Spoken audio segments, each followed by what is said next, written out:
کریم۔ ایک سوال آیا کہ غوث اعظم کو غوث کیوں کہا جاتا ہے؟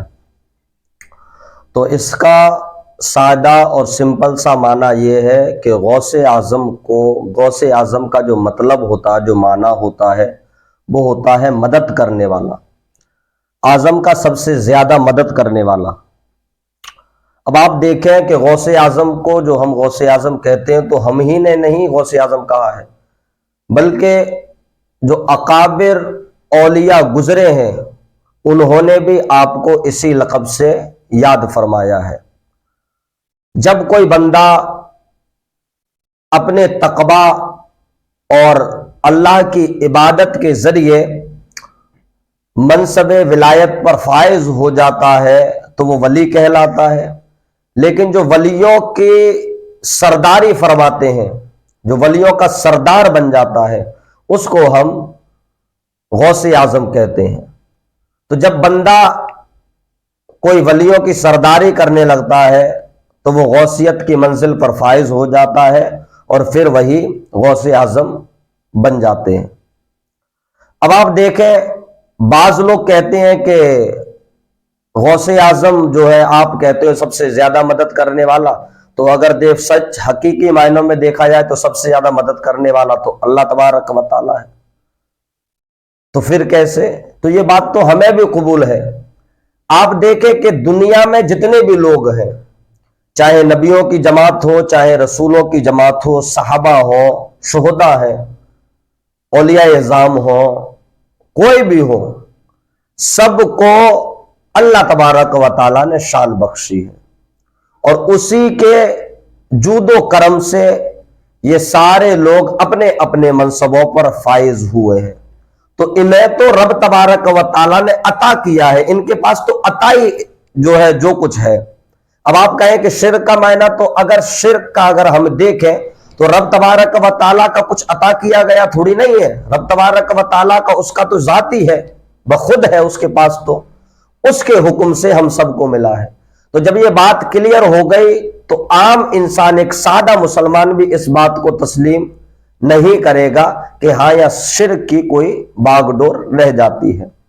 اب آپ شرک دیکھیں، شرک ہوتا کیا ہے؟ تو شرک کے سادہ اور سمپل معنی یہ بتائے گئے ہیں کہ خدا جیسا کسی کو ماننا، یا خدا جیسی قوت کسی میں ماننا، خدا جیسی جو ہے طاقت یا اختیار کسی میں ماننا، یہ جو ہے شرک ہوتا ہے۔ اب آپ کہیں کہ غوث اعظم تو پیدا ہوئے، کیا اللہ تبارک و تعالیٰ پیدا ہوا ہے؟ یا کبھی ہمارے علماء نے، اہل سنت والجماعت کے علماء نے کبھی یہ لکھا ہو کہ ہاں نہیں، جو اللہ کا مقام ہے وہی غوث اعظم کا مقام ہے؟ تو معاذ اللہ یہ اگر لکھا ہوتا تو یہ شرک ہوتا۔ کبھی بھی اہل سنت والجماعت کے کسی بھی عالم نے کسی بھی کتاب میں یہ نہیں لکھا ہے کہ جو اللہ کا مقام ہے وہی غوث اعظم کا مقام ہے۔ لیکن اللہ تبارک و تعالیٰ نے آپ کو ایک رتبہ پیدا ہوتے ہی وقت آپ کو عطا کیا۔ وہ کیا؟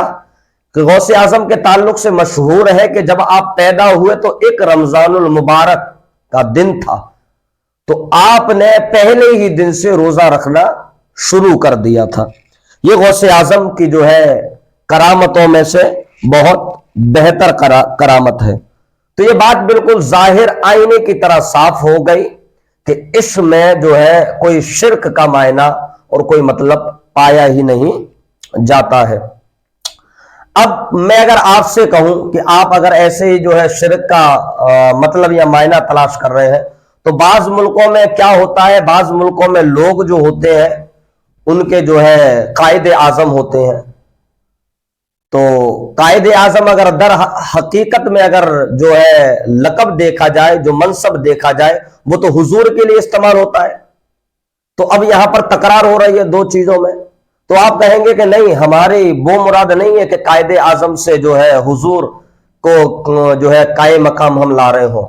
ہماری مراد ہے کہ جن لوگوں نے اس ملک کو آباد کرنے میں سب سے زیادہ اپنا ہاتھ دیا، اپنا سپورٹ دیا، تو ان کو ہم قائد اعظم کہہ رہے ہیں۔ تو بھائی ہم بھی تو یہی کہہ رہے ہیں آپ سے، ہمارا بھی کہنا تو یہی ہے کہ ہم غوث اعظم کو اس نیت سے نہیں کہہ رہے کہ وہ ہی سب سے زیادہ مدد کرتے ہیں، وہ رب کی عطا سے مدد کرتے ہیں۔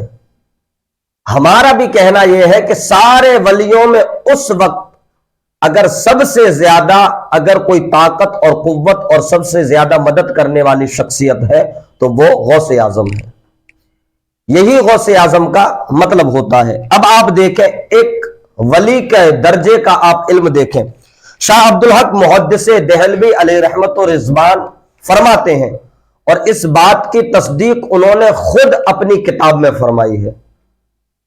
غوث اعظم اس بات کی خود تصدیق کرتے ہیں کہ جب بندہ کوئی ولایت کے درجے پر فائز ہو جاتا ہے، عام بندہ ولی بن جاتا ہے، جب ادنا ولی بن جاتا ہے اپنی زہد و تقوی کے ذریعے، اپنی عبادت و ریاضت کے ذریعے، تو آپ دیکھیں کہ اللہ تبارک و تعالی اسے کل کا اختیار دے دیتا ہے، اسے کل کا اختیار دیتا ہے کہ جب وہ بندہ چاہتا ہے جو چیز وہ فرماتا ہے وہ چیز اس کے لیے ہو جاتی ہے۔ اب آپ دیکھیں کہ جب ایک آدھا سادہ سا ایک ولی جب اس کو کن کی طاقت ہے تو بتاؤ جو ولیوں کے سارے سردار ہیں غوث اعظم، ان کی طاقت اور قوت کا عالم کیا ہوگا، اور پھر جو سارے نبیوں کی سردار ہیں یعنی محمد رسول اللہ، ان کی طاقت اور ان کے اختیار کا عالم کیا ہوگا۔ پھر میرے امام لکھتے ہیں کہ جب ان کے گدا بھر دیتے ہیں شاہان زمانہ کی جھولی، محتاج کا جب یہ عالم ہے مختار کا عالم کیا